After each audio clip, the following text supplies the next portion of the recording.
माननीय सांसद Shrimati Priyanka Chaturvedi. Thank you so much honourable deputy chairperson, thank you.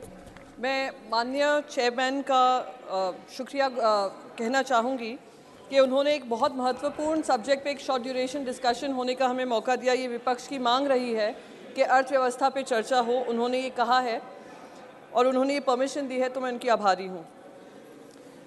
Ma'am, last few speakers होने का फ़ायदा ये होता है कि हमने सबकी फैक्ट फ्री डिफेंस सुना है भारतीय जनता पार्टी की तरफ से, सांसदों की तरफ से। क्या हो गया माइक को? आवाज़ कम है। Ma'am, you can hear me? Excuse me for a second, Dr. John Britters, I'm sorry. After her, please. Thank you. Ma'am, add 30 seconds to this disruption. So, 5. Oh, please stop. So, ma'am, what I want to say is, मुझे पूरा समय मिला सबकी बातें सुनने का, और ख़ास करके कुछ सांसदों का जहाँ कह रहे थे मनरेगा की डिमांड आधी हो चुकी है, अनएम्प्लॉयमेंट के आंकड़े आधे हो चुके हैं। तो मैं उनसे पूछना चाहूँगी कि अगर उनके आंकड़े सही हैं तो मनरेगा में जो अखबार हमें बताते हैं और जो रिपोर्ट आती है, मनरेगा की भारी मांग क्यों हो गई है, दुगनी क्यों हो गई है? साथ ही साथ रूरल मिनिस्ट्री की मांग है, 60,000 करोड़ का बजट था मनरेगा का। इस वाले आने वाले बजट की उनकी मांग है कि 1.1 लाख करोड़ मनरेगा को बजट एलोकेट करना चाहिए। ये किस वजह से हो रहा है अगर मनरेगा की डिमांड आधी हो गई है तो? दूसरी बात मेरे समझ में नहीं आई, जब एक माननीय सांसद कह रहे थे, जिनकी आदत है टू डिफेंड द इनडिफेंसिबल, कि अनएम्प्लॉयमेंट और इन्फ्लेशन से जनता को किसी तरीके का फ़र्क नहीं पड़ रहा है, इसलिए उनको चुनाव में भारी बहुमत मिल रहा है। तो अगर उनको किसी तरीके का दुख नहीं है इन्फ्लेशन, महंगाई को लेकर, या अनएम्प्लॉयमेंट आधा हो गया है, तो मैं पूछना चाहूँगी 80 करोड़ देश की जनता को जो राशन मिल रहा है वो किस वजह से मिल रहा है? या तो उनके पास रोज़गार है, और अगर रोज़गार है तो उनको ये 80 करोड़ लोगों को ये राशन की ज़रूरत क्यों आ पड़ी है? जीडीपी की बात हो रही थी, और एक और चीज़ उन्होंने कही थी कि आरबीआई के आंकड़े ब्रीच नहीं हुए हैं इन्फ्लेशन के।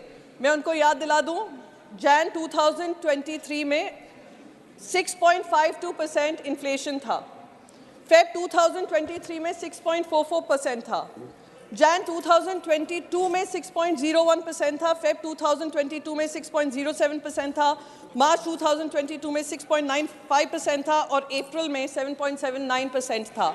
ये इन्फ्लेशन जो ब्रीच किया है आरबीआई के आंकड़ों का 6% का। बार बार जीडीपी की बात हो रही है। मैं जीडीपी से ज़्यादा मैं पर कैपिटा इनकम में ध्यान देना चाहूँगी। एक माननीय सांसद ने कहा कि मैं अगल बगल की राज्यों की देशों की बात नहीं करना चाहूँगा, मैं अमेरिका, यूरोपियन यूनियन से हमारे देश की कंपैरिजन करना चाहूँगा। तो मैं उनसे रिक्वेस्ट करूँगी कि पर कैपिटा इनकम उन देशों के कंपैरिजन में इंडिया के पर कैपिटा इनकम पर ध्यान दें।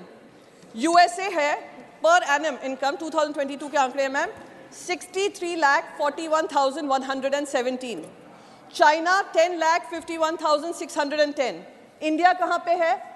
1,98,287।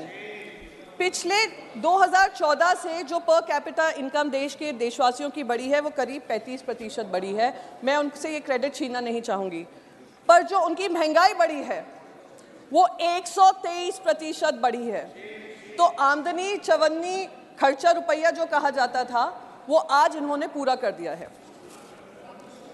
अगर आप कहेंगे कि मैं दाल चावल सबका दाम भी दूं कितना बड़ा है, तो वो जिस आंकड़ों पे पर कैपिटा इनकम बढ़ा है उससे ज़्यादा ही बढ़ा है। मैं 2 मिनट लूँगी, बस 1 मिनट और। आप भी महिला, मैं भी महिला, पहली बार।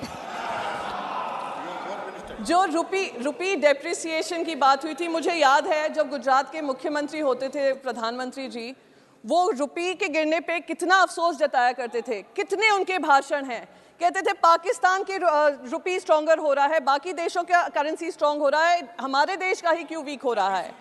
और आज दिल दुखी होता है जब पढ़ता है कि हम लोग हिस्टोरिकल लो पे जा रहे हैं। इंडियन रुपी हिस्टोरिकल लो पे है अगेंस्ट द डॉलर। वो किसकी नीतियों की वजह से हुआ है वो देश, आई एम श्योर माननीय वित्त मंत्री हमें बताएंगी, यशस्वी प्रधानमंत्री जी। और जब ये पढ़ते हैं poorest performing currency in Asia, ma'am बस एक last minute, 1 last minute ma'am please, thank you so much, thank you so much. Unemployment के Madam, आंकड़े please मैं उसमें conclude. जाना ma'am please Please one conclude. Last minute one last minute last में ma'am loan right offs के बारे में कहना चाहूँगी। बहुत बार ये बात हुई है कि गरीबों का ध्यान दिया है, गरीबों का उत्थान किया है। 10.6 lakh crore loan right of हुआ है, जिसमें से 50% जो लोन राइट ऑफ हुआ है उन कैपिटलिस्ट का हुआ है जिनका पूरा समर्थन भारतीय जनता पार्टी का है। तो Madam, आप जब please गरीबी की conclude. बात करते हैं, सबका साथ सबका विकास की बात करते हैं, तो सही मायने में देश में Please सबका साथ और conclude. सबका विकास लाएं। आपकी आभारी हूं ma'am, thank you so much. Dr. John Britters, माननीय सांसद जी। Thank you very much, madam.